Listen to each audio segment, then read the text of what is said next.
لوگوں کو ریلیف دینا چاہتے ہیں لیکن IMF شرائط کی وجہ سے نہیں دے پا رہے۔ رانا ثناء اللہ نے کہا کہ عمران خان پروجیکٹ کے لانچ کے بعد ملک میں تباہی آئی۔ 2017 میں مہنگائی 3% تھی جو 4 سال میں 40% ہو گئی۔ انہوں نے کہا کہ ہم لوگوں کو ریلیف دینا چاہتے ہیں لیکن IMF شرائط کی وجہ سے نہیں دے پا رہے۔ IMF کا پروگرام مکمل ہوگا تو عوام کو ریلیف دے سکیں گے۔ وزیر اعظم کے مشیر کا کہنا تھا کہ ہماری اولین ترجیح ہے کہ ملک آگے بڑھے، ترقی کرے، لوگوں کے لیے آسانی ہو۔ جن لوگوں نے ماضی میں ملک کو نقصان پہنچایا ان کے حساب کا وقت آ سکتا ہے مگر ملک کی بہتری کے لیے کام ہونا چاہیے۔ ان لوگوں کا حساب بعد میں بھی ہو سکتا ہے۔ رانا ثناء اللہ نے مزید کہا ہری پور ضمنی الیکشن میں کامیابی پر خوشی بھی ہوئی اور حیرانی بھی۔ وزیر اعلیٰ KP ہری پور میں مہم چلا رہے تھے، دھمکیاں بھی دے رہے تھے۔ جھوٹے مقدمات، گالم گلوچ، نفرت جیسی معلومات کا نتیجہ بہتر نہیں نکلتا۔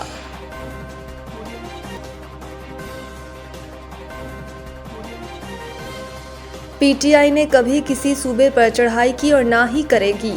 بیرسٹر گوہر پشاور میں جلسے سے خطاب کرتے ہوئے کہا بیرسٹر گوہر کا کہنا تھا کہ ہری پور الیکشن میں ایک بار پھر ہمیں مایوس کیا گیا، ساتھ ہی واضح کیا کہ ہم اپنی جدوجہد جاری رکھیں گے۔ وزیر اعلیٰ خیبر پختونخوا سہیل افریدی کا کہنا تھا کہ کچھ لوگ چاہتے ہیں کہ ملک میں آئین و قانون کی بالادستی نہ ہو، ہم پرامن رہیں گے لیکن اپنا حق کسی کو کھانے نہیں دیں گے۔ ادھر صوبائی گفتگو کرتے ہوئے رہنما PTI اسد کیسر نے الزام لگایا کہ ہری پور الیکشن میں بدترین دھاندلی کی گئی۔ انہوں نے تنقید کرتے ہوئے کہا کہ حکومت کی معاشی پالیسیاں مکمل ناکام ہو چکی ہیں۔ بے روزگاری کی شرح 7.1% تک پہنچ گئی ہے۔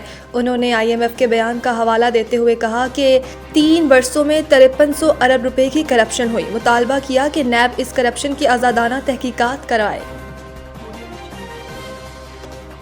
پشاور گیس لائن دھماکہ، متبادل لائن سے محدود پیمانے پر گیس سپلائی شروع، اوقات کار جاری۔ ڈپٹی کمشنر ثناء اللہ کے مطابق 24 انچ کی لائن پشاور، مردان اور سوات تک گیس پہنچانے کا اہم ذریعہ ہے۔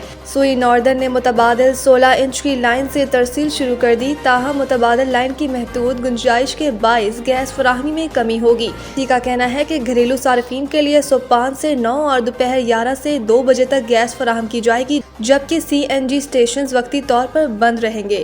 دوسری جانب GM سوئی ناردرن وقاص شنواری نے کہا کہ گیس پائپ لائن کا دھماکہ غالب امکان ہے کہ دہشت گردی ہے، لیکیج کے باعث پائپ لائن میں آگ نہیں لگتی۔ واضح رہے کہ حسن خیل میں گزشتہ رات گیس پائپ لائن پھٹنے کا واقعہ پیش آیا جس کے باعث KP کے مختلف شہروں کو گیس کی فراہمی متاثر ہوئی۔ سفارتکار تارکین وطن کی حکومت پر امیگریشن محدود کرنے کے لیے دباؤ ڈالیں۔ امریکی وزیر خارجہ امریکی اخبار نیو یارک ٹائمز نے دعویٰ کیا کہ وزیر خارجہ مارکو روبیو نے تارکین وطن کی حکومت پر امیگریشن محدود کرنے کے لیے دباؤ ڈالنے پر زور دیا۔ امریکی اخبار کے مطابق وزیر خارجہ مارکو روبیو نے امریکی سفارت خانوں اور قونصل خانوں کو اس ضمن میں دستاویز بھیجی ہیں۔ وزیر خارجہ نے کہا کہ امریکی سفارتکار یورپ، کینیڈا، آسٹریلیا اور نیوزی لینڈ کی حکومتوں پر امیگریشن محدود کرنے کے لیے دباؤ ڈالیں۔ مارکو روبیو نے سفارتکاروں سے کہا کہ وہ تارکین وطن کی جانب سے کی جانے والی مجرمانہ کارروائیوں کے اثرات کو واضح کریں تاکہ ان پر پابندی عائد کی جا سکے۔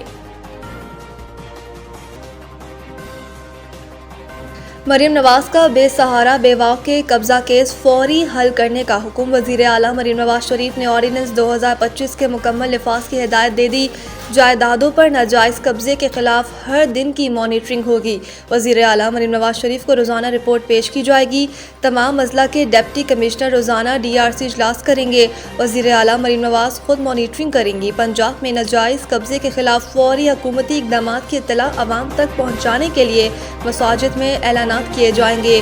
وزیر اعلیٰ پنجاب مریم نواز نے ہر تحصیل میں اسسٹنٹ کمشنر آفس میں بھی قبضے کے بارے میں درخواستیں وصول کرنے کی ہدایت کی۔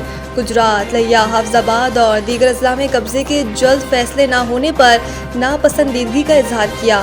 مریم نواز کا کہنا ہے کہ ناجائز قبضہ کیس کے جلد حل سے عوام کو فوری ریلیف دینا چاہتے ہیں۔ تمام ڈپٹی کمشنر ناجائز قبضہ کیس پر روزانہ اجلاس کریں، خود مانیٹر کروں گی۔ پنجاب کے مختلف شہروں کی فضا بدستور آلودہ۔ لاہور سیر فہرست پنجاب کے مختلف شہروں کی فضا آج بھی آلودہ ہے۔ اب سے کچھ دیر پہلے لاہور 444 پارٹیکولیٹ میٹر کے ساتھ سر فہرست تھا۔ محکمہ ماحولیات پنجاب کی ویب سائٹ کے مطابق اب سے کچھ دن پہلے فیصل آباد میں 344 اور گجرانوالہ میں 315 پارٹیکولیٹ میٹر ریکارڈ کیے گئے۔ عالمی ماحولیاتی ویب سائٹ کے مطابق لاہور میں 220 پارٹیکولیٹ میٹر ریکارڈ کیے گئے، جبکہ گجرانوالہ میں تعداد 495 اور فیصل آباد میں 435 رہی۔ ماہرین نے مشورہ دیا کہ عوام ماسک کا استعمال کریں اور غیر ضروری گھروں سے باہر نکلنے سے پرہیز کریں۔